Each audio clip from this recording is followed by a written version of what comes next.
এই শিয়ালটা ফ্রিতে জেলের ভাত খাওয়ার জন্য ইচ্ছা করে নিজেকে পুলিশদের ফাঁদের মধ্যে আটকাতে শুরু করে দেয়।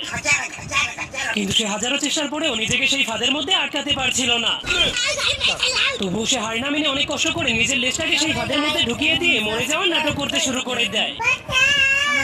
তখন একজন শিকারী পুলিশ জেল থেকে বের হয়ে এসে সেই শিয়ালটাকে বলতে শুরু করে, তুমি এখানে আটকেছো কেন? এই ফাঁদটা শুধুমাত্র সিলভার কালারের শিয়ালদের জন্য। এটা বলে সে লাল শিয়ালটার পাশে লাথি মেরে তাকে সেখান থেকে তাড়িয়ে দেয়। কিন্তু তখনই লাল শিয়ালটা সিলভার কালারের রং খুঁজে পেয়ে গেলে তার মাথায় একটা আইডিয়া চলে আসে। এই জন্য সে রঙগুলোকে নিজের গায়ে লাগিয়ে দিয়ে আবারও ইচ্ছা করে সেই ফাঁদের মধ্যে আটকে যায়, কারণ সে জেলখানে গিয়ে ফ্রিতে শুয়ে শুয়ে খাবার খেতে চাইছিল। এই জন্য সে অনেক খুশি হয়ে জেলখানায় চলে আসে। আরে তো যাই।